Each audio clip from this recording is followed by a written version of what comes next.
won't stop. Good morning, my lovely friends. I'm using my Sims Life cup. A couple years ago, one of my daughters designed this cup for me. Each character is supposed to be one of my family members, with this being me. See how kind she was being. I would definitely have made myself a little bit bigger because I'm a bigger size woman. I'm not shy about it. I'm not happy about it, but I'm not shy about it. I'm honest about it. Anyway, the weekend is over. It's Monday. I'm thinking I'm going to be doing Monday movie review, maybe. Talk about movies on Monday. And today is Monday. It's um the 26th of September. We are almost into October. No, time is going so fast. Anyway, this weekend, I watched a movie. I watched the newest Jennifer Lopez movie called Marry Me.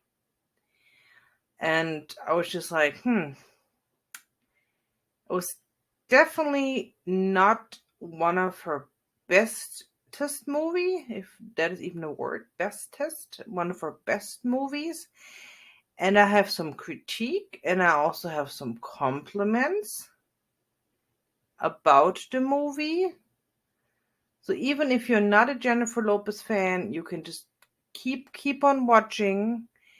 I used to be a huge Jennifer Lopez fan in my 20s. I pretty much watched every single movie. I listened to her music. I found her music pretty decent. And now that I'm in my 40s and it's 20 years later, I'm just kind of like, I do respect her as a businesswoman and as an artist, and she's very talented. But I don't like every single song she writes. It's not my favorite music anymore. A couple of her songs, yes. I was just where I'm just even now I'm like, yes, these are fantastic music, but not every one of them. So I'm not a super fan. But I guess I'm not a super fan of anything. I usually look at things kind of like, yeah, that's cool, and I enjoy things. But I'm not a super fan that I'm going to every single concert, that I'm watching every single movie, that I have a tons of merchandise, Jennifer Lopez t-shirts, Jennifer Lopez hats, Jennifer Lopez purses. I'm not like that with anybody. Sorry, I'm just, no. I just, I don't. I appreciate things of artists in a more subdued way. So let's get into this now.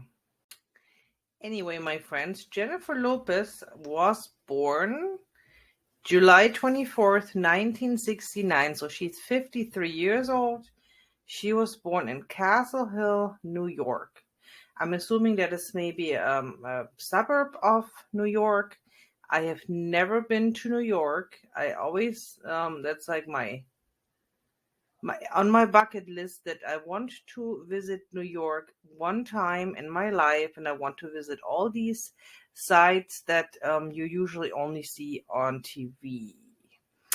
Anyway, is an American singer, actress, and dancer. In 1991, she began appearing as a fly girl dancer on the sketch comedy series In Living Color, where she remained a regular until she decided to pursue her acting career in 1993. Wow, 1993. I was like, I was 12 years old. I was 12 years old, so I was quite small. She has been married 3 times. Her longest marriage so far was with Mark Anthony, who she has twins with, Emma and Maximilian. I hope I'm pronouncing this correctly. So she has had a busy life. The latest movie is Marry Me, and I believe she's currently either filming or it's in post-production, Shotgun Wedding. But personally, my favorite movies, let's get into all her movies. Her favorite movies, I absolutely adored and loved The Wedding Planner. I thought it was one of the best movies. Storyline, acting, it was with Matthew McConaughey. Um, Super great. Then I also loved her in The Cell. It was pretty scary, but great acting. Not that many people talk about that movie anymore. I don't know why. It was pretty decent. And looking at this list of movies now, I definitely can tell there's some movies I didn't watch. I don't know. I guess some of her action roles I didn't watch. Yes, I have to admit it. I very often tend to watch romantic comedies or disaster movies. I also loved her in Monster-in-Law. I thought it was a very funny movie. The Backup Plan, yes, that's one of my favorites. I thought she was played a really cute character. Of course, she was in Anaconda, and I would say my top three movie is enough. She played a victim of spousal abuse in Enough, and she did an excellent acting job. Let me see what else. Made in Manhattan, yeah, that was a pretty decent movie. I didn't think it was one of her best ones. She also played in Selena. She actually played Selena, the singer that sadly passed away, was killed by the manager or like the president of her fan club. So those are her movies, and let's see. Hi guys, I'm adding some information here about Selena. People like me who were born in Europe and I grew up in Germany may not have heard about her. And she's such an inspiration. She's such a wonderful artist who contributed to the music scene. Selena is an singer from Texas. She has her roots in Mexico. I believe both her parents are of Mexican descent, and she basically is the queen of piano music. It's a type of, I guess, Mexican music, queen of piano music. Her contributions to music and fashion made her one of the most celebrated Mexican American entertainers of the late 20th century. I personally did not hear about her until I lived in the States for a couple of years. And sadly, she was already passed away then. And I was like, I fell in love with her music and her talent. And she's a very special person. If you have the time and if you enjoy different types of music, feel free to Google her. Her music is on YouTube. You can see her videos. You can watch her old concerts. She's also, I believe, on Deezer and I'm pretty sure on Spotify. She is one talented person. She's very talented. Okay, here's the plot. Pop superstar Kat Valdez is a long-known starlet of the Latin community who has had two failed marriages. After Marry Me, a song by Kat and her fiancé Bastian becomes a chart topper across the world, they plan to hold their wedding ceremony in front of a streaming audience at one of Kat's concerts.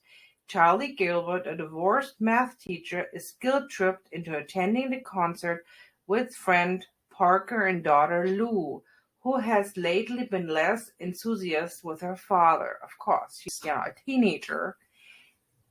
teenagers are never enthusiastic by their parents. Most of the time, they're just kind of like, you're annoying. Anyway, right before Kat is prepared to go to the altar, she finds out Bastian has cheated on her with her assistant Tyra.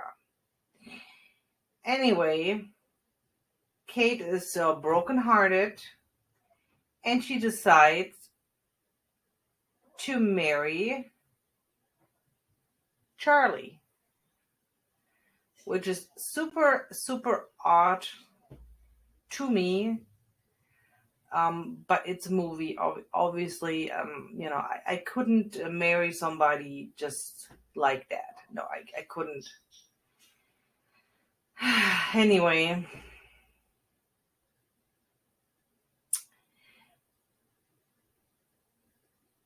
Charlie goes on stage and marries Kat in front of the world. After the ceremony, Kat refuses to speak with Bastian, the guy that cheated on her, or Tyra, her assistant.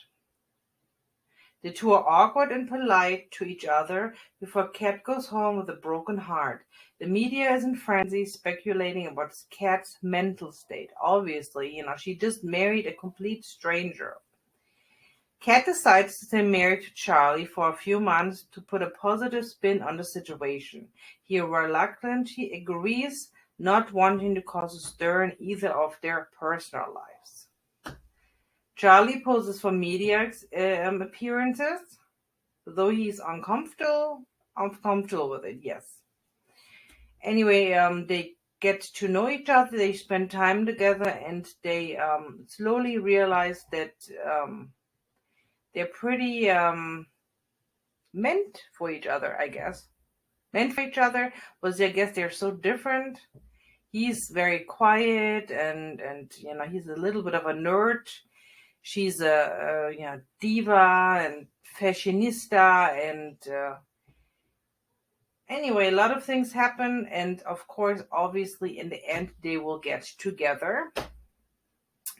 I just thought it was just kind of an interesting thing that they got married on stage, and he agreed to this right away, which for me it didn't really fit to his character, because his character was very like he's a teacher.